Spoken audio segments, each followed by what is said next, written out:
അമ്മ കുഴിന്ന് ഇറങ്ങി വന്ന് തല്ലും അവരെ. ആ രീതിയിലുള്ള കമന്റ്സ് ഒക്കെയാണ് പറയുക. കംപ്ലയിന്റുകൾ എഴുതി കൊടുക്കും പാർട്ടിക്ക്. അത് നേരെ ചവറ്റുകുട്ടയിലേക്ക് പോകും. ഞാനൊരു ദിവസം KPC പ്രസിഡന്റിന്റെ മുമ്പിൽ ഇരുന്ന് കരഞ്ഞിട്ടുണ്ട്. സ്ത്രീകൾ നേർച്ചക്കോഴികളാണ് കോൺഗ്രസ്സിലുള്ളത്. തൃശ്ശൂർ ഇത്രയും കാലം അച്ഛൻ്റെ ഒരു റോഡിന് അവർ പേരിട്ടുണ്ട് ആരെങ്കിലും. വേറെ സങ്കടം എനിക്കുണ്ടായത് അച്ഛൻ്റെ സ്മാരക മന്ദിരത്തിൻ്റെ ചുമതല എന്നെ ഏൽപ്പിച്ച്. ഞാൻ നടന്ന് എല്ലാവരെയും കണ്ടു. ഒരാൾ പോലും എന്നെ ഹെൽപ്പ് ചെയ്തില്ല. വേറൊരു നേതാവ് എൻ്റെ പിന്നിലിരുന്ന് ഒരു യുവ നേതാവ് പറഞ്ഞ്, അങ്ങോർക്ക് എന്തിനാ എത്ര വലിയ കെട്ടിടമൊക്കെ, ഒരു ചെറിയ ഒരു റൂമോ എന്തെങ്കിലും കെട്ടിയാൽ പോരെയെന്ന്. ഇപ്പം ഈ ഉടുത്ത സാരിക്ക് 1700 ഉള്ളൂ. ഞാൻ ഉടുക്കുന്ന പല സാരികളും 1000-ന്. പക്ഷെ എൻ്റെ ദേഹത്ത് നിങ്ങൾ കണ്ട ഏതെങ്കിലും എൻ്റെ ഈ വള പോലും ഗോൾഡല്ല, ഈ മാല മുത്തുമാല അല്ല, ഇത് ഗോൾഡല്ല. ഞാനൊരു ദിവസം പറഞ്ഞത് കരി വരുത്തിച്ചിട്ട് ഇറങ്ങിയാലോ എന്ന്. കാരണം എന്താ അറിയോ, അതായത് എനിക്ക് എൻ്റെ നിറം കിട്ടിയത് എൻ്റെ അച്ഛൻ്റെ അമ്മയുടെ നിന്നാണ്. അപ്പം അതിപ്പോൾ എനിക്കൊന്നും ചെയ്യാൻ പറ്റില്ല. അപ്പം ഞാൻ ഏത് മോശം സാരി ഉടുത്താലും അത് എടുത്തിങ്ങനെ കാണിക്കും. വാട്സാപ്പ് വഴി ഇംഗ്ലീഷ് പഠിക്കാൻ ഇംഗ്ലീഷ് കഫേ ഉള്ളപ്പോൾ ഇംഗ്ലീഷ് ഒരു വിഷയമേ അല്ല. English cafe presents you the perfect English. English cafe, we present you the perfect English. WhatsApp now 9633388575. Padmaja വേണുഗോപാലാണ് ചേരുന്നത്. നമസ്കാരം മാം. നമസ്കാരം. കോൺഗ്രസിൽ നിന്ന് തഴയപ്പെട്ടത് മാറി BJPയിലേക്ക് വന്നപ്പോൾ കുറച്ചുകൂടി വെളിച്ചം കിട്ടിയതുപോലെ തോന്നുന്നുണ്ടോ? തീർച്ചയായിട്ടും നമുക്കൊരു ജോലി ചെയ്യാനുള്ളൊരു സ്വാതന്ത്ര്യവും പിന്നെ സ്ത്രീകളോട് കുറച്ചും കൂടിയും റെസ്പെക്റ്റായിട്ട് പെരുമാറുന്ന ഒരു പാർട്ടിയാണെന്ന് എനിക്ക് തോന്നിയത്. അതാണല്ലോ നമുക്ക് ഏറ്റവും ആവശ്യം. ജോലി ചെയ്യാൻ അത് ഒരു കംഫർട്ട് നമുക്ക് വേണം ഏതിൽ, അതെനിക്ക് ഇന്ന് കിട്ടുന്നുണ്ട്. മനസ്സിന് സന്തോഷമുണ്ട്. പലരും എന്നെ കണ്ടപ്പോൾ പറഞ്ഞു, ഓ ചേച്ചിയുടെ മുഖത്തെ ടെൻഷനൊക്കെ മാറി, ഇപ്പോൾ ഹാപ്പി ആയിരിക്കണം. ഞാൻ പറഞ്ഞു അതാണ് ഇതിനുള്ള ഉത്തരം എന്ന് പറഞ്ഞു ഞാൻ. പക്ഷെ BJPയിലേക്കുള്ള ഈ മാറ്റത്തിനെ ആളുകൾ വലിയ രീതിയിൽ വിമർശിച്ചിരുന്നു, ഈ തീരുമാനത്തെ. ആ തീരുമാനം എടുത്തതിൻ്റെ തലേ ദിവസം രാത്രി പത്മജ വേണുഗോപാൽ എന്ന വ്യക്തിയുടെ മനസ്സിലൂടെ കടന്നുപോയത് എന്തൊക്കെയാണ്? ഞാൻ സത്യം പറഞ്ഞാൽ ഭയങ്കര കൺഫ്യൂഷൻ ഉണ്ടായിരുന്നു എനിക്ക്. കാരണം ഞാനിത് കുറേ നാളുകളായിട്ട് പാർട്ടിയെ വേണ്ട, കോൺഗ്രസ്സും വേണ്ട, രാഷ്ട്രീയം വേണ്ട എന്നുള്ളൊരു തീരുമാനത്തിലേക്ക് ഞാൻ എത്തിയിരുന്നു. കാരണം ഈ തൃശ്ശൂരത്തെ എൻ്റെ തോൽവി എന്നത്, കാരണം ഞാൻ അത്രയും കഷ്ടപ്പെട്ടു. 900 വോട്ടിന് അത് ചെയ്തത് കോൺഗ്രസ്സുകാരാണെന്ന് അറിഞ്ഞപ്പോൾ അത് ഞാൻ വല്ലാതെ തകർന്നു പോയി. ആദ്യം ഞാനിത് കേട്ടിരുന്നു ഇങ്ങനൊരു, പക്ഷെ അത് ഞാൻ വിശ്വസിച്ചിരുന്നില്ല. പക്ഷേ ഇതെനിക്ക് അനുഭവത്തിൽ കൂടെ വന്നു. ഞാനത് കാരണം ഇപ്രാവശ്യം നല്ലോണം ശ്രദ്ധിച്ചു ആരെ എവിടേക്ക് എന്താണെന്നൊക്കെ. അപ്പോൾ എനിക്ക് ആരൊക്കെയാണെന്ന് എനിക്ക് നല്ലോണം മനസ്സിലായി. പക്ഷെ അവർ കാലുവാരിയത് ആലോചിച്ചാൽ ഞാൻ ഇത്ര വോട്ടിനൊന്നുമല്ല തോക്കേണ്ടത്. പക്ഷെ തൃശ്ശൂരിലെ ജനങ്ങൾ, ഈ രാഷ്ട്രീയമൊന്നുമില്ലാത്ത ജനങ്ങൾ എന്നെ സഹായിച്ചുകൊണ്ട്, കാരണം ഞാൻ ഏത് കടയിൽ പോയാൽ പോലും അവർ പറയും, ചേച്ചി ഇങ്ങോട്ട് വരണ്ട, ഞങ്ങളുടെ വോട്ട് ചേച്ചിക്കാണ്, കഴിഞ്ഞ പ്രാവശ്യം ഞങ്ങളൊരു തെറ്റിദ്ധാരണ കൊണ്ട് പറ്റിയതാണ്. അപ്പം ഞാനും വളരെ ആത്മവിശ്വാസത്തിലായിരുന്നു. അത്രയും പണിയെടുക്കുകയും ചെയ്തു. 10 കൊല്ലം ഞാൻ തൃശ്ശൂർ എന്നതിന് വേണ്ടി ജോലി എടുത്ത ആളാണ്. അത് കഴിഞ്ഞ് ആ ഒരു ഇത് കിട്ടിയപ്പോൾ എനിക്ക് വല്ലാതെ മാനസികമായിട്ട് ഞാൻ തകർന്നു. പക്ഷെ എന്നിട്ടും ഞാൻ കോൺഗ്രസ്സിൽ തന്നെ തുടർന്നു. പക്ഷെ എന്നെ പുകച്ച് പുറത്ത് അടിക്കാൻ ഒരു വിഭാഗം ആൾക്കാർ, എല്ലാ കോൺഗ്രസ്സുകാരെയും ഞാൻ കുറ്റം പറയില്ല, അവിടുത്തെ ജനങ്ങളെയും ഞാൻ കുറ്റം പറയില്ല, കാരണം ഞാൻ തൃശ്ശൂരുകാരിയാണ്. അവരെല്ലാവരും കൂടി അപമാനിക്കുക, നമ്മളൊരു മീറ്റിങ്ങിന് പോകുമ്പോൾ ഒരുമാതിരി കളിയാക്കിയുള്ള വർത്തമാനം പറയുക. അതൊരു എന്താ പറയുക, സംഘടിതമായിട്ടുള്ള, എനിക്ക് മനസ്സിലായി ഏതൊരു വിഭാഗത്തിൽ നിന്നാണ് വരുന്നതെന്ന് എനിക്ക് മനസ്സിലായി. ഞാൻ പലരോടും കംപ്ലൈൻറ്റ് പറഞ്ഞു, നേതൃത്വത്തിനോട് കംപ്ലൈൻറ്റ് പറഞ്ഞു. പക്ഷെ ആരും അത് കേട്ടില്ല. കാരണം അവർക്ക് എനിക്ക് തോന്നുന്നൊരു തെറ്റിദ്ധാരണ ഉണ്ടായിരുന്നു, പത്മജ വേണുഗോപാൽ എന്ത് സഹിച്ചും ഇവിടെ ചവിട്ടും കുത്തും കൊണ്ട് കിടന്നോളും. കാരണം കരുണാകരൻ പാർട്ടി വിട്ട് പോയപ്പോൾ പോലും പോവാത്ത ആളാണ് ഞാൻ. അത് അത്രയും എനിക്ക് ഈ പാർട്ടിയോടൊരു ഇതുണ്ടായിരുന്നു. പക്ഷെ ഇതിങ്ങനെ കുറേ നാളുകളായി, എന്നിട്ട് ഞാൻ അത് കഴിഞ്ഞൊരു 2.5-3 കൊല്ലത്തോളം ഞാൻ പിടിച്ചു നിന്നു അതിൽ. പക്ഷെ തീരെ മുന്നോട്ട് പോകാൻ പറ്റാണ്ട്, അല്ലാണ്ട് എനിക്കൊരു സ്ഥാനം കിട്ടാനോ, കാരണം സ്ഥാനങ്ങളൊക്കെ തരും ഇവർ, സ്ഥാനങ്ങൾ തരും എന്നല്ലാണ്ട് അത് എനിക്ക് ഉപയോഗിക്കാനുള്ള ഒരു സാഹചര്യം ഇവരുണ്ടാക്കി തരില്ല. എന്തെങ്കിലും പറഞ്ഞാൽ അതേമാതിരി എന്തെങ്കിലും എനിക്ക് അർഹതപ്പെട്ടത് വന്നാൽ പറയും അത് മുരളീധരന് കൊടുത്തു, ആങ്ങളയ്ക്കും പെങ്ങളക്കും കൊടുക്കണ്ട, നല്ല ആൾക്കാരാണ് പറയണത്. ഈ പറഞ്ഞ മാതിരി ഇവിടെ എല്ലാ കുടുംബം മൊത്തം രാഷ്ട്രീയത്തിലുള്ള ആൾക്കാരാണ് ഇത് പറയണത്. അപ്പോൾ അങ്ങനെയായപ്പോൾ എനിക്ക് തോന്നി മനഃപൂർവ്വം നമ്മൾ ഒഴിവാക്കാൻ വേണ്ടി ചെയ്യണതാണ് നല്ല കാര്യങ്ങൾ. അതിൽ 1-2 പേര് എന്നെ സഹായിക്കാനുണ്ടായിരുന്നു എന്നുള്ളതും സത്യമാണ്, ഞാൻ പേരൊന്നും പറയുന്നില്ല. പക്ഷെ അവർക്ക് മുകളിൽ നിന്നുള്ള അനുവാദമില്ല അത് ചെയ്യും.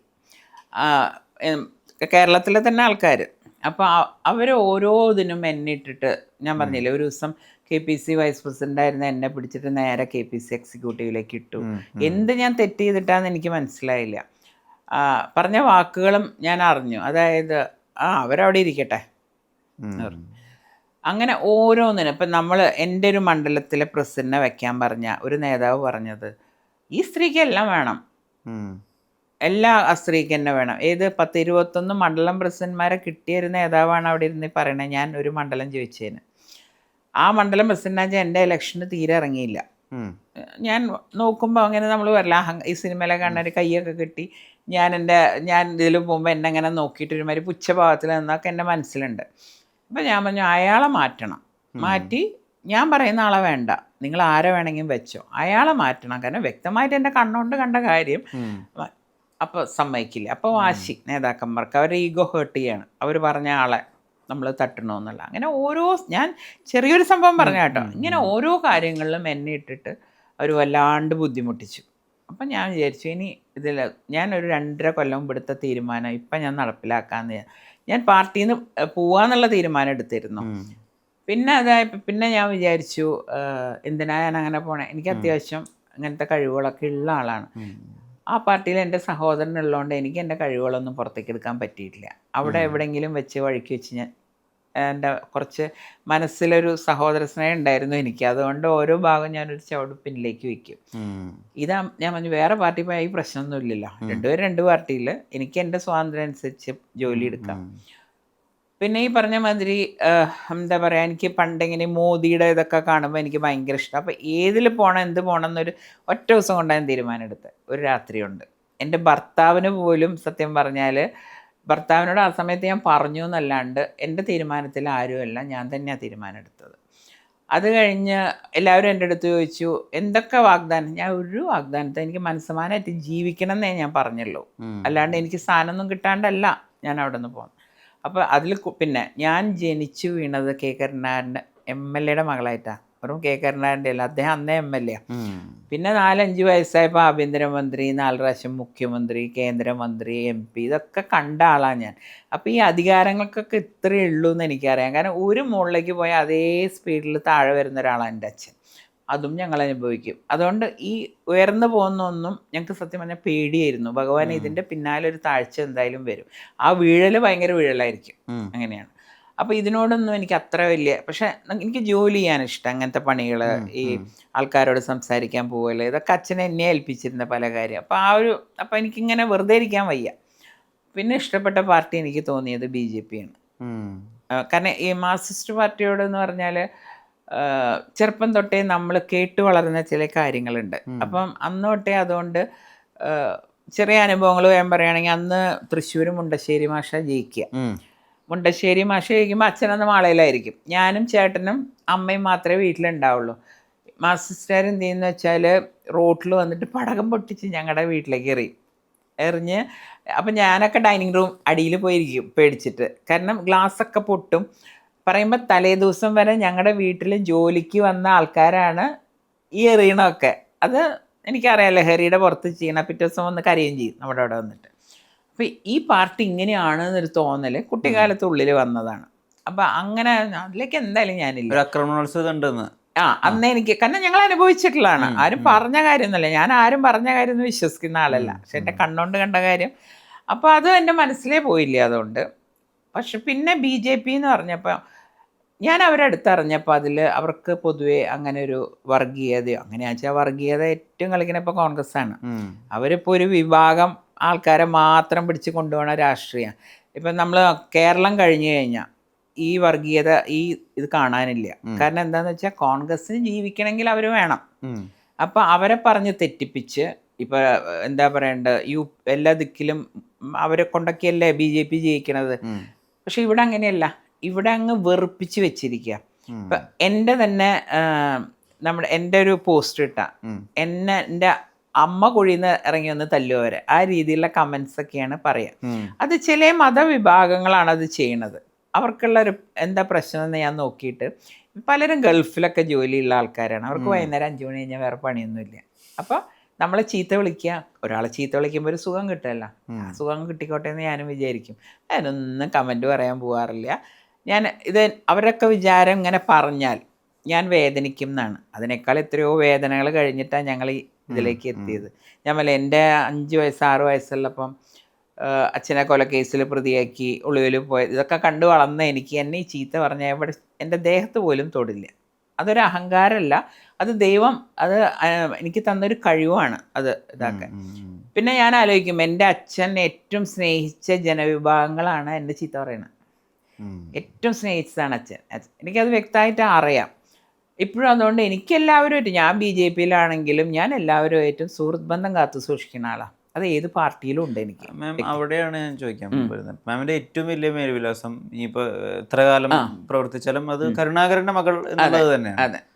അപ്പൊ ഒന്ന് കരുണാകരൻ കോൺഗ്രസിന് ചെയ്തത് എന്താണെന്നറിയാം. അതെ. കോൺഗ്രസ് ആണ് കേന്ദ്രത്തിൽ BJP-യുടെ പ്രതിപക്ഷം. അതെ. അപ്പൊ ആ ഒരു മാറ്റത്തെ അച്ഛന്റെ മകൾ എന്നുള്ള രീതിയിൽ അച്ഛനോട് അടുപ്പമുള്ളവർ ഒരിക്കലും നല്ല രീതിയിലല്ലല്ലോ അതിനെ സ്വീകരിക്കുക. അച്ഛന്റെ കണ്ടംപററീസ് ആയ ആളുകൾ ഉണ്ടാവുമല്ലോ, അവരോട് എന്താ വിശദീകരിക്കുക, അല്ലെങ്കിൽ അവരോട് എന്ത് പറയും, അങ്ങനെയൊക്കെ ആലോചിച്ചിരുന്നു? ഇല്ല, കാരണം അവരാരും എന്നെ സഹായിക്കാൻ വന്നിട്ടില്ല. ഞാൻ ഈ വിഷമിച്ച് ഞാൻ സങ്കടപ്പെട്ട് പലരുടെ അടുത്തും എല്ലാ ആൾക്കാരുടെ അടുത്തും ഞാൻ പോയിട്ടും അവരെനിക്ക് ചെവി പോലും തന്നില്ല. അവർക്കെന്ത് തോന്നുന്നു പിന്നെ എനിക്ക് തോന്നേണ്ട കാര്യമില്ലല്ലോ. നമ്മൾ ഒരു നമുക്ക് നോക്കാം പിന്നെ ചെയ്യാം അങ്ങനെ എന്നൊക്കെ പറഞ്ഞ് നമ്മളിങ്ങനെ അവോയ്ഡ് ചെയ്യുന്ന ഒരു രീതിയിൽ, കാരണം മുഖത്തോക്കി പറയാനും വയ്യ ലീഡറുടെ മകളല്ലേ വെച്ചിട്ട്. പക്ഷേ ഉള്ളിൽ കൂടെ ചെയ്യുന്ന പ്രവൃത്തി പല കാര്യങ്ങൾ അവർ എന്നെ ദ്രോഹമല്ല അവർ ചെയ്ത്. പക്ഷേ എൻ്റെ ഈ കാര്യത്തിന് പരിഹാരം ഞാൻ പലപ്പോഴും കംപ്ലൈൻറ്റുകൾ എഴുതി കൊടുക്കും പാർട്ടിക്ക്. അത് നേരെ ചവറ്റുകൊട്ടയിലേക്ക് പോകും.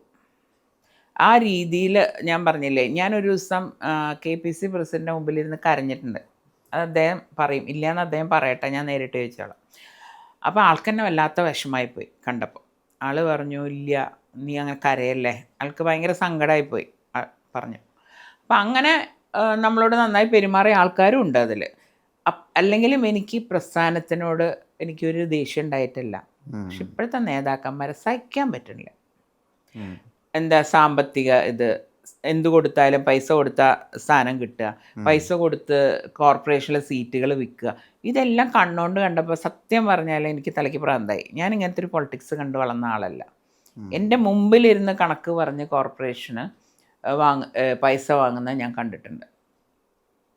അപ്പോൾ ആ ഒരു രീതിയൊന്നും എൻ്റെ അച്ഛൻ പണ്ട് നോക്കാറ്, വർക്ക് ചെയ്യാൻ പറ്റുമോ, അല്ലെങ്കിൽ ആ സ്ഥലത്ത് നല്ല പേരാണോ അയാൾക്ക്, ഇതൊക്കെയാണ് അച്ഛൻ്റെ മാനദണ്ഡങ്ങൾ. പാർട്ടിക്ക് വേണ്ടി എത്ര കാലം വർക്ക് ചെയ്തു, ആ സ്ഥാനത്ത് ഒരു പണിയെടുക്കാത്ത പല ആൾക്കാരും വന്നിട്ട് ഇത്ര പൈസ കൊടുക്കുമ്പോൾ സീറ്റ് കൊടുക്കണ രീതി, അതൊന്നും ഈ കോൺഗ്രസ് പാർട്ടിക്ക് ചേർന്നതല്ല. അതാണ് ഈ പാർട്ടിയുടെ നാശത്തിന് കാരണം ഇപ്പോഴത്തെ. പിന്നെ തമ്മിൽ എന്താ വഴക്ക്. പണ്ടൊക്കെ എന്ന് പറഞ്ഞാൽ ഈ 2 ഗ്രൂപ്പിന് നമ്മൾ ആരെങ്കിലും ഒരു അതെ, അത് കഴിഞ്ഞ് പിന്നെ ഉമ്മൻചാണ്ടി സാറിൻ്റെയും രമേശ് ചെന്നിത്തലയും. അപ്പം അങ്ങനെയല്ല, ഇപ്പോൾ ഓരോ നേതാക്കന്മാർക്കും ഓരോ ഗ്രൂപ്പാണ്. അല്ല, ഞാൻ ചോദിച്ചോട്ടെ, ജില്ലാതലത്തിൽ ആദ്യത്തിൽ ഞാൻ ചോദിച്ചോട്ടെ, അപ്പോൾ ഷാഫി പറമ്പലിന് ഒരു ഗ്രൂപ്പ്, അല്ലെങ്കിൽ രാഹുൽ മാങ്കൂട്ടത്തിൽ ഒരു ഗ്രൂപ്പ്, VD സതീശന് ഒരു ഗ്രൂപ്പ്, അങ്ങനെ തന്നെയാണെന്നാണോ? രാഹുൽ മാങ്കൂട്ടം ഷാഫി ലിങ്ക് ആണല്ലോ. അങ്ങനെ, അതായത് സ്വയം പ്രൊമോട്ട് ചെയ്യണം അവർ, പാർട്ടീനെയല്ല പ്രൊമോട്ട് ചെയ്യണം, വ്യക്തികളെയാണ് പ്രൊമോട്ട് ചെയ്യണത്. പ്രസ്ഥാനത്തിന് ആർക്കും വേണ്ട. പ്രസ്ഥാനം എന്നിൽ കൂടെ വേണേൽ വളർന്നാൽ മതി എന്നാണ്, അല്ലാണ്ട് പ്രസ്ഥാനത്തിൽ കൂടെ ഞാൻ വളരുക എന്നല്ല ഇവരുടെ ആറ്റിറ്റ്യൂഡ്. അപ്പോൾ അതൊക്കെ കോൺഗ്രസിനെ വല്ലാണ്ട് ക്ഷീണിപ്പിച്ചിട്ടുണ്ട്. പിന്നെ ഞാൻ പറഞ്ഞില്ലേ, ഇന്നലെ വന്ന ആളുകൾ, നേതാക്കന്മാർ, കയ്യിൽ പൈസ ഉണ്ടോ, നമുക്കൊരു 5 കൊല്ലം കൊണ്ട് കോൺഗ്രസ്സിൽ നല്ല നേതാവാം. സോഷ്യൽ മീഡിയ എല്ലാ വഴിയും, സാധാരണക്കാരനത് പറ്റില്ലല്ലോ. സോഷ്യൽ മീഡിയയിൽ കൂടെ എത്ര പൈസ വേണമെന്ന് നമുക്കൊക്കെ അറിയാം. പിന്നെ സോഷ്യൽ മീഡിയയിൽ കൂടുതലും ഞാൻ കണ്ടിട്ടുള്ളത് ഒരു പ്രത്യേക മതവിഭാഗക്കാരെയാണ് കൂടുതൽ. പൊതുവേ അവർ എന്താണെന്ന് ഞാൻ പറഞ്ഞില്ലേ, ഈ ഗൾഫിൽ നിന്നുള്ള ഇത്, പിന്നെ ആ ഇൻഫ്ലുവൻസ്, ഇതൊക്കെ വെച്ചിട്ട് BJP-നെ എന്തോ ഒരു വെറുക്കപ്പെടേണ്ട ഒരു ഇതാണ് എന്ന് കോൺഗ്രസ് അവരുടെ തലയിൽ പറഞ്ഞിങ്ങനെ കയറ്റിയിരിക്കുകയാണ്. കാരണം അവരുടെ നിലനിൽപ്പാണ്, അവരെ കുറ്റം വേണ്ട കാര്യമില്ല, അവരുടെ നിലനിൽപ്പാണ്. അവരുടെ കൂടെ ഇപ്പോൾ വേറെ ആരും ഇല്ല പറഞ്ഞ മാതിരി. അപ്പം അതിൻ്റെയൊക്കെ പ്രതിഫലനമായിട്ടാണ് ഈ പക്ഷേ ഇപ്പം ആൾക്കാർക്ക് മനസ്സിലായി തുടങ്ങി BJP ആണ് എന്തെങ്കിലും ഞങ്ങൾക്ക് പറഞ്ഞാൽ ചെയ്യുന്നത് എന്നൊരു തോന്നൽ വന്നപ്പോൾ വോട്ടുകൾ ഇങ്ങോട്ടേക്ക് വന്നു തുടങ്ങി. അതിന് BJPയുടെ ദേഷ്യം വന്നിട്ട് കാര്യമില്ല. ഇപ്പോൾ ഞാൻ ഇപ്പോൾ പറയാം, ഇപ്പോൾ സുരേഷ് ഗോപി നമുക്ക് മനസ്സിലാക്കാം. ഇനി ശരി, സിനിമയുടെ ആ ഒരു ഇത് വെച്ചിട്ടാണ് എന്തുകൊണ്ടാണ് ഒരു മാസം കൊണ്ട് രാജീവ് ചന്ദ്രശേഖരന് ഇത്ര വോട്ട്? 99,000 വോട്ട് കഴിഞ്ഞ പ്രാവശ്യം ശശി തരൂരിന് കിട്ടുന്ന സ്ഥലത്ത് ഇപ്രാവശ്യം 16-17 കുറഞ്ഞു. എങ്ങനെയാണ് ആറ്റിങ്ങൽ വി മുരളീധരൻ എത്ര വോട്ട് പിടിച്ച്? ശോഭ എങ്ങനെയാണ് എത്ര വോട്ട് പിടിച്ച്? അപ്പോൾ ആ വോട്ടിൻ്റെ ശതമാനം നല്ലോണം ജനങ്ങൾ BJPയിലേക്ക് വരുന്നുണ്ട് ഇപ്പോൾ. അപ്പോൾ ഇതൊക്കെ കാണുമ്പോഴാണ് കോൺഗ്രസ്സിന് ഈ ഒരു മരത്തെന്താ വൃത്തികേട് അവരെ കൊണ്ട് പറയിപ്പിക്കാനും, ഈ സാധാരണ ആളുകൾക്ക് എന്താ അറിയാം, ഇവർ നേതാക്കന്മാർ പറയുന്നത് കണ്ണടച്ച് വിശ്വസിക്കണം. കണ്ടിട്ടുള്ള ആളാണ് ഞാൻ. ഇപ്പോൾ ഗൾഫിലേക്കൊക്കെ നമ്മുടെ ഒരു നേതാവ് വന്നാൽ അവരുടെയൊക്കെ ഒരു സന്തോഷം, അവരെന്തോ ഒരു ദൈവത്തിനെ കാണുന്ന മാതിരിയൊക്കെ അവർ. അപ്പോൾ അവർ പറയണത് അവർ വിശ്വസിക്കും. ബാക്കി എന്താണ് സത്യം എന്ന് പോലും അവർ ആലോചിക്കണില്ല. ഈ സാധാരണക്കാരുടെ തെറ്റിദ്ധാരണ പറ്റി പറഞ്ഞപ്പോൾ ചോദിച്ചോട്ടെ, മാമിനാണ് ഏറ്റവും അധികം തെറ്റിദ്ധരിക്കപ്പെട്ടിട്ടുണ്ട്. അതായത് സാധാരണക്കാരുടെ മാമിന് ഒരുപാട് ധനമുണ്ട്, അച്ഛൻ്റെ ഇൻഫ്ലുവൻസ് വെച്ച് വളരെ സുഖലോലിപിയായിട്ടാണ് ജീവിച്ചു വന്നിട്ടുള്ളത്, വലിയ സാരി കളക്ഷൻ, ആഭരണ കളക്ഷൻ, ഇങ്ങനെയുള്ള ആരോപണങ്ങൾ. ഇത് പലതവണ മാം തന്നെ ക്ലിയർ ചെയ്യാൻ ശ്രമിച്ചിട്ടും ഇത് വന്നുകൂടുന്നുണ്ട്. റിച്ച് പൊളിറ്റീഷ്യൻ ആണ്, അങ്ങനെ ഒരു മുഖം വന്നുപോയി. അത് എപ്പോഴെങ്കിലും തോന്നിയിട്ടുണ്ട് അങ്ങനെ ഒരു ബാധ വന്നതാണ് പ്രശ്നം? ഉണ്ട്, എനിക്ക് തോന്നിയിട്ടുണ്ട്. കാരണം ഇപ്പം ഈ ഉടുത്ത സാരിക്ക് 1,700 രൂപയുള്ളൂ. ഞാൻ ഉടുക്കുന്ന പല സാരികളും 1000-ന്. പക്ഷെ എനിക്ക് നല്ല സെലക്ട് ചെയ്യാനുള്ള കഴിവുണ്ട്. പിന്നെ ഗോൾഡ് ഞാൻ ഇടുകയില്ല. എൻ്റെ ദേഹത്ത് നിങ്ങൾ കണ്ട ഏതെങ്കിലും, എൻ്റെ ഈ വള പോലും ഗോൾഡല്ല, ഈ മാല മുത്തുമാല അല്ല, ഇത് ഗോൾഡല്ല. എൻ്റെ ആകെയുള്ളത് ഗുരുവായൂരപ്പൻ്റെ ഒരു മോതിരം, ഇത് മാത്രമാണ് ഗോൾഡ്. ഗോൾഡിനോട് എനിക്ക് തീരെ താല്പര്യമില്ല. എൻ്റെ കല്യാണത്തിൻ്റെ ഫോട്ടോയിൽ കണ്ടാൽ പോലും അറിയാം, ഒരു മാലയും ഒരു ലോങ് മാലയും മാത്രമേ ഞാൻ ഇട്ടിട്ടുള്ളൂ. അപ്പം ഇതൊക്കെ എന്താ വെച്ചാൽ എൻ്റെ നിറം അതൊരു വലിയ ഇഷ്യൂ എനിക്ക്. ഞാനൊരു ദിവസം പറഞ്ഞത് കരി വരുത്തിച്ചിട്ട് ഇറങ്ങിയാലോ എന്ന്. കാരണം എന്താ പറയുക, അതായത് എനിക്ക് എൻ്റെ നിറം കിട്ടിയത് എൻ്റെ അച്ഛൻ്റെ അമ്മയുടെ നിന്നാണ്. എൻ്റെ അച്ഛൻ്റെ അമ്മ ഭയങ്കര കളറാണ്, ഞാനൊന്നും അതിൻ്റെ അടുത്ത് എത്തില്ല. ഞാൻ പറയും ഇരുട്ടത്തിരുത്തിയാൽ മതി. അതെ. അപ്പം അതിപ്പോൾ എനിക്കൊന്നും ചെയ്യാൻ പറ്റില്ല. അപ്പം ഞാൻ ഏത് മോശം സാരി ഉടുത്താലും അത് എടുത്തിങ്ങനെ കാണിക്കും, മനസ്സിലായി? അപ്പം സാരി കളക്ഷൻ എന്ന് പറഞ്ഞാൽ ചിലവർക്ക് ആർക്കെങ്കിലും എന്തിനോടെങ്കിലും ഇഷ്ടം ഉണ്ടാവില്ല. എനിക്ക് തുണികളോട് ഇഷ്ടമാണ്, പക്ഷെ ഗോൾഡിനോട് എനിക്ക് ഒരു താല്പര്യവുമില്ല. പിന്നെ എൻ്റെ അച്ഛൻ പണക്കാരനല്ല, അതാദ്യം മനസ്സിലാക്കണം. എൻ്റെ അച്ഛൻ ഒരു കറപ്ഷനും ഇല്ലാത്ത ഒരാളായിരുന്നു. ഞാൻ പറഞ്ഞില്ല, ജനിക്കുമ്പോൾ ഞാൻ MLA ആയതുകൊണ്ട് ആ സുഖ സൗകര്യങ്ങളും അതന്നെ എൻ്റെ ചേട്ടന് കിട്ടിയിട്ടില്ലേ, മനസ്സിലായ? എൻ്റെ ഹസ്ബൻഡിനുള്ളതിനേക്കാളും സാമ്പത്തിക സ്ഥിതി ചേട്ടൻ്റെ ഭാര്യ വീട്ടിലുണ്ട്, മനസ്സിലായ? പിന്നെ എൻ്റെ അച്ഛൻ നല്ല വൃത്തിയിൽ ഡ്രസ്സ് ചെയ്ത് നടക്കുന്ന ഒരാളാണ്, ഉള്ള വെള്ള ഡ്രസ്സ്. എൻ്റെ അമ്മയ്ക്ക് അങ്ങനെയില്ല. ആ സ്വഭാവം മുരളിയേട്ടന് കിട്ടി, അച്ഛൻ്റെ സ്വഭാവം എനിക്ക് കിട്ടി, അതേ ഉള്ളൂ. ഞാൻ അതിൻ്റെ നല്ല വെൽ ഡ്രസ്ഡാണ് എപ്പോഴും. പക്ഷെ ഗോൾഡില്ല, ആ ഗോൾഡ് വിട്ടേക്ക് ഞാൻ ഗോൾഡേ ഇടില്ല പൊതുവെ. വല്ല കല്യാണങ്ങൾക്ക് പോകുമ്പോൾ ബന്ധുക്കളുടെ മാത്രം ഇടും എന്നല്ലാണ്ട് ഗോൾഡിനോട് എനിക്ക് ഒരു പ്രാന്തവും ഇല്ല. ഇപ്പോഴും ഞാൻ പറഞ്ഞില്ലേ, ഇതാ ഈ ഒരു വാച്ചിൻ്റെ നടക്കാൻ വേണ്ടിയിട്ട് എടുത്തിട്ട് 1000 എത്രയേ ഉള്ളൂ എൻ്റെ വാച്ചിൻ്റെ വില. പക്ഷെ ഞാനത് ഇട്ട് കഴിഞ്ഞാൽ 1,00,000 2,00,000 ആയിപ്പോവും. അതാണ് പ്രശ്നം. എൻ്റെ നിറാണ് എൻ്റെ പ്രശ്നം, അതെനിക്കറിയാം. പല സ്ത്രീകളും പറഞ്ഞിട്ടുണ്ട്. ഒരു ദിവസം അവസാനം എൻ്റെ കൂടെ നടന്ന രാഷ്ട്രീയ പ്രവർത്തകർക്ക് മനസ്സിലായി എൻ്റെ ഒറിജിനൽ കളറാണ്. അപ്പോൾ അവരെന്നിട്ട് പറഞ്ഞു, നടന്ന് ചേച്ചി വീണ്ടും വെളുത്തു, ഞങ്ങളൊക്കെ കറുത്തു എന്ന്. അപ്പോൾ വേറെ ആൾ പറഞ്ഞു, അതെ ചേച്ചി ഒറിജിനലാന്ന് ഇപ്പം മനസ്സിലായില്ലേ. അപ്പം തൃശ്ശൂരുകാർക്ക് ഇപ്പം എന്നെ അറിയാം നന്നായിട്ട്. അപ്പോൾ അങ്ങനത്തെ കുറേ തെറ്റിദ്ധരിക്കപ്പെട്ട. കഴിഞ്ഞോട്ട് ഇലക്ഷൻ വന്നപ്പോൾ മാമിന്റെ ഫോട്ടോസ് എടുക്കാൻ വേണ്ടി വന്നിട്ടുണ്ടായിരുന്നു. എൻ്റെ സുഹൃത്തായിരുന്നു, അനൂപ് എന്നാണ് എൻ്റെ പേര്. പറയുന്നത് നമ്മൾ ഒരുപാട് ടാൻ അടിക്കുന്നുണ്ട്, ചേച്ചിക്ക് ടാൻ അടിക്കുന്നില്ല. അതെ, ഫോട്ടോഗ്രാഫേഴ്സ് അത് പറയും. എന്നിട്ട് എൻ്റെ അടുത്ത് ചോദിക്കും, ചേച്ചി ഞങ്ങൾ ലൈറ്റ് ഇത്തിരി കുറയ്ക്കട്ടെ എന്നൊക്കെ ചോദിക്കും. അപ്പം ഞാൻ പറയും, എനിക്ക് അങ്ങനെ പേടിയൊന്നുമില്ല, എൻ്റെ നിറം ആൾക്കാർ കാണുന്നതുകൊണ്ട് എന്താ പ്രശ്നം, എനിക്ക് അതൊന്നും ഒരു പ്രശ്നമല്ല. അപ്പം ഞാൻ പറയും, മുഖത്തെന്തെങ്കിലും ചെയ്യും, എൻ്റെ കയ്യും കാലൊക്കെ ഒന്ന് നോക്കും, അതിലൊന്നും ചെയ്യാൻ പറ്റില്ലല്ലോ. അപ്പം അങ്ങനത്തെ രീതിയിൽ ഞാൻ തെറ്റിദ്ധരിക്കപ്പെട്ട ഒരു ക്യാരക്ടറായിരുന്നു. അത് ഞാൻ ക്ലിയർ ചെയ്യാനും പോയിട്ടില്ല. ഞാനൊരു എന്താ പറയുക, രാഷ്ട്രീയത്തിൽ അത് പാടില്ല എന്ന് പറയും. ഞാൻ ഒത്തിരി ആൾക്കാരെ സഹായിക്കുന്നതും പാവപ്പെട്ടവർക്ക് വീട് വെച്ച് ഒന്നും ഞാൻ കൊടുത്തില്ല. അതായത് അത് എനിക്ക് പറ്റിയൊരു തെറ്റാണെന്ന് ഇപ്പം എനിക്ക് മനസ്സിലാവുന്നുണ്ട് ഈ മാത്രമല്ല മാം, ഇപ്പം അച്ഛന്റെ കൂടെ ഉണ്ടായിരുന്ന സ്റ്റാഫ് തന്നെയാണ് ഇപ്പൊ ഇപ്പോഴും അതെ അതെ 33 കൊല്ലമായിട്ടുള്ള സ്റ്റാഫൊക്കെയാണ്. അവര് ആ മാമിന്റെ കൂടെ നിൽക്കുന്നുണ്ടെന്ന് പൊതുസമൂഹം അറിഞ്ഞത് പോലും വന്ന് ജോൺ ബ്രിട്ടാസ് ആയിട്ടുള്ള ഒരു അഭിമുഖത്തിന്റെ ഭാഗമായിട്ടാണ്. അതിനുശേഷം അത് എവിടെയും വന്നിട്ടില്ല. പക്ഷെ വേറെ എനിക്ക് 2 വയസ്സായപ്പോൾ വന്ന ആൾക്കാർ വരുന്നുണ്ട് എൻ്റെ കൂടെ. അപ്പോൾ അന്ന് വരുമ്പോൾ ആൾക്ക് 10-14 വയസ്സേ ഉള്ളൂ. അപ്പം ഞാൻ അവരുടെയൊക്കെ ബർത്ത്ഡേ ഒക്കെ ഞാനിവിടെ ആഘോഷിക്കും. കാരണം ഇത്രയും കൊല്ലമായിട്ട് നമ്മുടെ കൂടെ വന്നതല്ലേ. ഇപ്പം ട്രിവാൻഡ്രത്തെ വീട് ഞാൻ മെയിൻറ്റെയിൻ ചെയ്യുന്നുണ്ട്. എന്താ കാരണം, അവർ അച്ഛൻ്റെ കൂടെ ജീവിച്ച് അവർക്ക് വേറെ ലോകം അറിയില്ല. ഒരു പ്രായമായപ്പോൾ അച്ഛൻ മരിക്കണം. അവരൊക്കെ ഞാൻ അവിടെ ശമ്പളം കൊടുത്ത് ഫുഡും കൊടുത്ത് നിർത്തിയിട്ടുണ്ട്. അത് കാരണം അച്ഛനെ നോക്കി എൻ്റെ ഒരു നന്ദിയുണ്ട് എൻ്റെ മനസ്സിൽ. അവർ പൊന്നുപോലെ എൻ്റെ അച്ഛനെ നോക്കിയിട്ടുള്ളത്. പക്ഷെ ഇതൊന്നും ഞാൻ ആരുടെ അടുത്തും ടി വിയിലും ഞാൻ അങ്ങനെ സോഷ്യൽ മീഡിയയിൽ ആക്റ്റീവാണ്. പക്ഷെ എന്നാൽ അത് രാഷ്ട്രീയം മാത്രമേ ഉള്ളൂ. എൻ്റെ വ്യക്തിപരമായ കാര്യങ്ങളൊന്നും ഞാൻ അതിലിടില്ല. ഞാൻ മറ്റേ കൊറോണ സമയത്ത് കുട്ടികൾക്ക് പഠിക്കാൻ വേണ്ടിയിട്ട് ലാപ്ടോപ്പ്, മൊബൈല്, ഞാൻ കുറേ മൊബൈലൊക്കെ കൊടുത്തു. എനിക്ക് ചിരി വന്നത് വേറെ അദ്ദേഹം വന്നിട്ട് ഒരു മൊബൈൽ കൊടുത്തത് ഭയങ്കര വൈറലായി.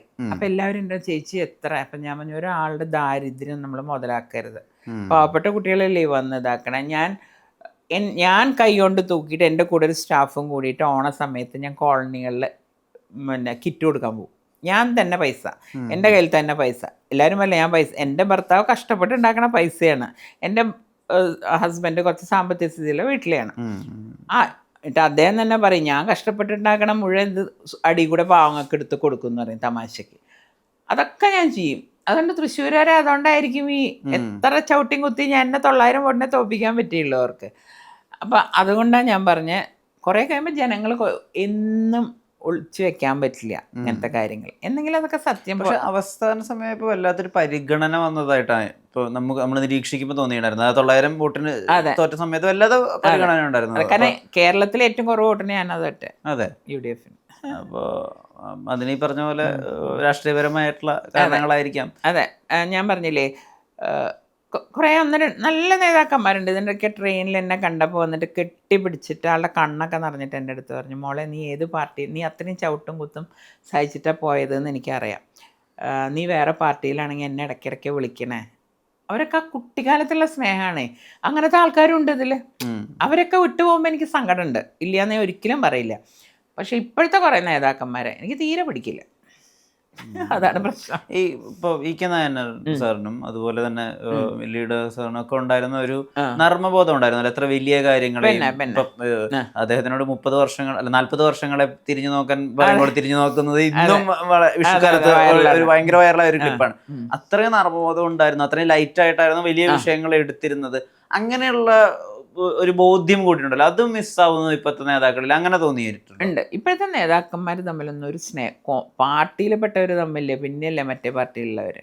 ഞാൻ കഴിഞ്ഞ മാസം കണ്ണൂർ പോയപ്പം ഞാൻ ശാരദാൻ്റിനെ കാണാൻ പോയപ്പോൾ എന്നെ കണ്ടപ്പോൾ അവരുടെ ഒരു സന്തോഷം കണ്ടപ്പോൾ സത്യം ഞാൻ എനിക്ക് കരയണം തോന്നിയോടിയിരുന്നു. എന്നെ കെട്ടിപ്പിടിച്ച് കണ്ട് കവളത്ത് ഉമ്മ വെച്ച്, എന്നിട്ട് അവരുടെ ഓഫീസ് റൂമിലൊരു ഫോട്ടോ വെച്ചിട്ടുള്ളത് നായനാർ സാറ് നടുവിൽ, അച്ഛൻ ഇപ്പുറത്ത്, ആൻറ്റി ഇപ്പുറത്ത്. ആ ഫോട്ടോ വെച്ചിരിക്കുക അവിടെ. ആ ഒരു ബന്ധം ഇന്നത്തെ എത്ര നേതാക്കന്മാർ തമ്മിലുണ്ട് ഡൽഹിയിൽ. എനിക്കറിയാം അച്ഛന് ബന്ധമുള്ള കാരണം ഞാൻ അമ്മ മരിച്ച പിന്നെ അച്ഛൻ്റെ കൂടെ ഞാനായിരുന്നു 17 കൊല്ലം. എനിക്ക് അച്ഛന് ഇവരൊക്കെ ആയിട്ടുള്ള ആത്മബന്ധം എനിക്കറിയാം.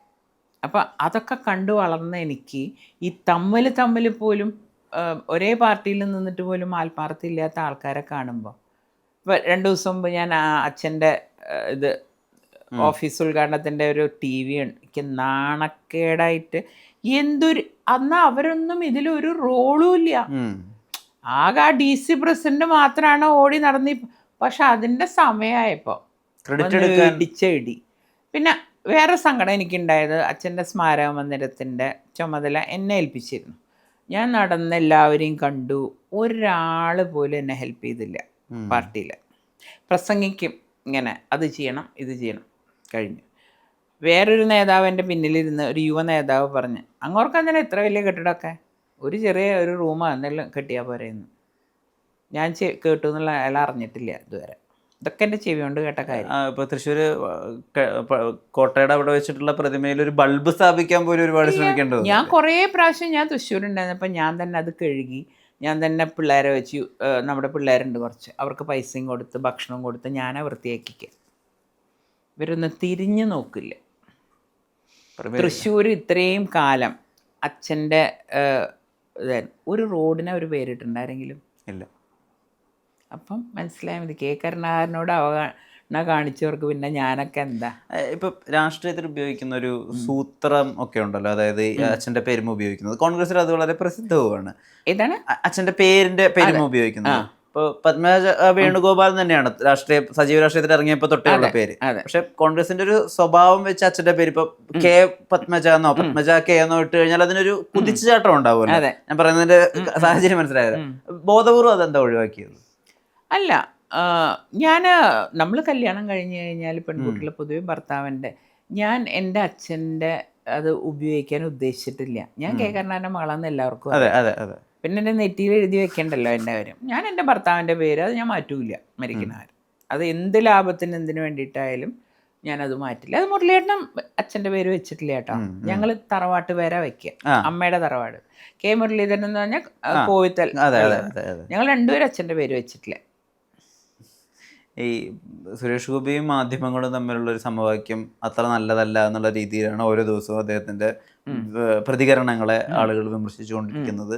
അത്ര നല്ല ഒരു അന്തരീക്ഷമല്ല ഇപ്പൊ മാധ്യമങ്ങൾക്കിടയിൽ അദ്ദേഹത്തിനുള്ളത്. എന്താ സുരേഷ് ഗോപിയും മാധ്യമങ്ങളും തമ്മിലുള്ള ഈ പ്രശ്നത്തെ അഡ്രസ്സ് ചെയ്തുകൊണ്ട് ചേച്ചി സംസാരിക്കുക? അതായത് സുരേഷ് ഗോപി എന്ന വ്യക്തിനെ എനിക്ക് എത്രയോ കാലങ്ങളായിട്ട് അറിയാം. കുറച്ചൊന്നുമല്ല, കുറെ കാലങ്ങളായിട്ട്. അച്ഛൻ്റെ പിറന്നാളിന് പിന്നെ എപ്പോഴും വരും വീട്ടില്. ഞാൻ പറഞ്ഞില്ലേ, അദ്ദേഹത്തിന്റെ ആ മകള് മരിച്ചപ്പോൾ പോലും വന്ന് സങ്കടം പറഞ്ഞ് കരഞ്ഞ എൻ്റെ അച്ഛൻ്റെ അടുത്താണ്. ഞാൻ ആ സ്ഥാനത്ത് ഞാനിങ്ങനെ നോക്കിയിരിക്കുക. എൻ്റെ അമ്മ മരിച്ച സമയം കൂടിയാണത്. എൻ്റെ അച്ഛൻ അന്ന് ആക്സിഡൻറ്റ് പറ്റി കിടപ്പ്. ഇതെല്ലാം എൻ്റെ അതൊന്നും ഞാൻ പുറത്തേക്ക് പറയുന്നില്ല. അപ്പോൾ ഞാൻ മനസ്സിലാക്കിയെടുത്തോളം ആ മനുഷ്യന് ഒരു രാഷ്ട്രീയക്കാരനല്ല. അദ്ദേഹത്തിൻ്റെ മനസ്സ് ഇപ്പം കണ്ട, ഞാനിത് ചിലപ്പോൾ സൂചിപ്പിക്കാൻ വേണ്ടി പറയും, ഇത് നീല കളറല്ല കേട്ടോ, ഇത് കറുപ്പാണ് പറഞ്ഞാൽ അങ്ങോട്ട് പറയും, അല്ല ഇത് നീല കളർ തന്നെയാണ്. അതായത് അയാൾ സത്യം പറയും.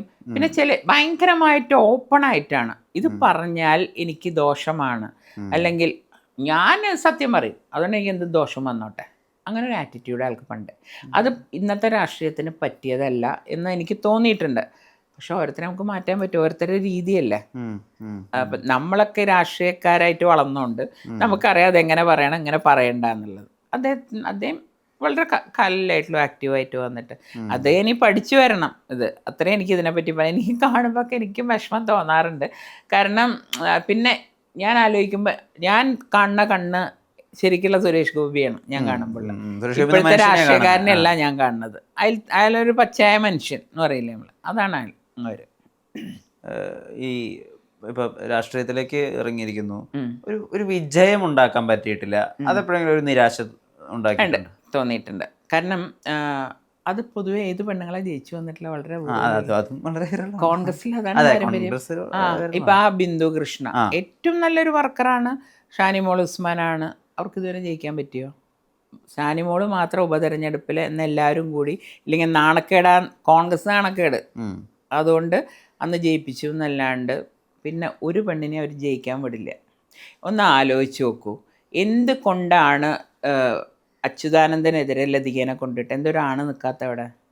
അപ്പോൾ അത് തോക്കാനുള്ളതാണ്. പെണ്ണുങ്ങൾ എന്നാൽ ആ സീറ്റ് അങ്ങനെ ആയിക്കോട്ടെ, പെണ്ണുങ്ങളല്ലാതെ ഏറ്റെടുത്തുള്ളൂ നിൽക്കാൻ. ലതിക ആയതുകൊണ്ടാണ് അത് ഏറ്റെടുത്തതെന്ന് ഞാനിപ്പോഴും വിശ്വസിക്കണേ. അതിന് ഞാൻ എപ്പോഴും പണ്ടൊരു വാക്ക് പറഞ്ഞിട്ടുണ്ട്, സ്ത്രീകൾ നേർച്ചക്കോഴികളാണ് കോൺഗ്രസ്സിൽ. അവർക്ക് ഒഴിവാക്കേണ്ട കാര്യങ്ങൾ അവർക്ക് അവിടെയൊക്കെ പെണ്ണുങ്ങളെ കൊണ്ടിടും. പിന്നെ എൻ്റെ പറ്റിയത് വേറൊരു കാര്യം കൂടി ഉണ്ട്. തൃശ്ശൂർ പേരൊന്നും ഞാൻ പറയില്ല, പറയുമ്പോൾ ആൾക്കാർക്ക് മനസ്സിലായിക്കുള്ളൂ. അവിടെ ഒരു നേതാവുണ്ട്, അദ്ദേഹം മാത്രമേ അവിടെ ജയിക്കാൻ പാടുള്ളൂ. അപ്പം അദ്ദേഹം സ്നേഹിച്ച് നിന്ന് നമ്മളെ പറ്റിക്കും, ദേഷ്യപ്പെട്ട് നിന്ന് പറ്റി, രണ്ടും. അയാളല്ലാണ്ട് ആരും അയാൾ മരിക്കുന്നവരെ ജയിക്കാൻ പാടില്ല. അതാണ് കാര്യം. അപ്പോൾ ഇത്രയും കൊല്ലം ഇവരുടെ ഇടയിൽ കിടന്ന ഒരാൾ എന്ന് പറഞ്ഞാൽ ഒക്കെ അയാൾ വെച്ച ആളാണ്. നമുക്കവിടെ ഒന്നും ചെയ്യാൻ പറ്റണില്ലേ. ആ സ്ഥലത്താണ് ഞാൻ ഫൈറ്റ് ചെയ്ത് വന്നതെന്ന് ആലോചിക്കണം. അതുകൊണ്ട് എനിക്ക് വലിയ നിരാശയില്ല. ഇത്രയൊക്കെ എനിക്ക് ചെയ്യാൻ പറ്റില്ല അവിടെ നിന്നിട്ട്. അതാണ് എല്ലാവരും പറയും നല്ലൊരു സ്ഥലത്ത് കൊണ്ട് നിർത്തിയത്. അന്നും എന്താ പറയണ്ടത്, ബി ജെ പിയുടെ വോട്ട് വാങ്ങിയിട്ടും പിടിച്ചിട്ടൊക്കെയാണ് കോൺഗ്രസ്സുകാർ അന്ന് അവിടെ ജയിച്ചിരുന്നത്. ഇപ്പം ബി ജെ പിയിൽ എത്തിയപ്പോഴാണ് അതെനിക്ക് മനസ്സിലായത്. പക്ഷേ എനിക്കൊരു സംശയം ഉണ്ടായിരുന്നു പറഞ്ഞു, അങ്ങനെ ഒരാളുള്ള സ്ഥലത്ത് എന്നെ ശരിക്കും കൊണ്ട് ഇട്ട് അങ്ങർക്ക് ഇപ്പം ഞാനെന്നല്ല, വേറെ മുരളിയേട്ടൻ വന്നില്ലേ, മുരളിയേട്ടൻ വന്ന എന്തുകൊണ്ട് മുരളിയേട്ടൻ മൂന്നാമത് പോയി?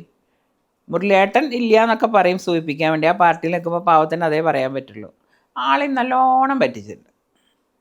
ഞാൻ അന്ന് വരുന്ന സമയത്ത്, അദ്ദേഹം വരുന്ന സമയത്ത് ഞാൻ പറഞ്ഞു, മുരളിയേട്ടൻ ഒരു കാരണവശാലും ഇങ്ങോട്ട് വരരുത്, മുരളിയേട്ടനെ അവർ പറ്റിക്കും. അപ്പം എൻ്റെ അടുത്ത് പറഞ്ഞാണ്, ഞാൻ വരില്ല, ഞാൻ പറ്റിങ്ങ അമ്മയുടെ അച്ഛൻ്റെ അവിടുത്തെ കല്ലും കൂടി എടുത്തോണ്ട് പോയാലോ എന്ന് വിചാരിക്കുക എന്ന് പറഞ്ഞ ആൾ എങ്ങനെയാണ് അവിടെ എത്തിയെന്നൊക്കെ എനിക്ക് നല്ലോണം അറിയാം.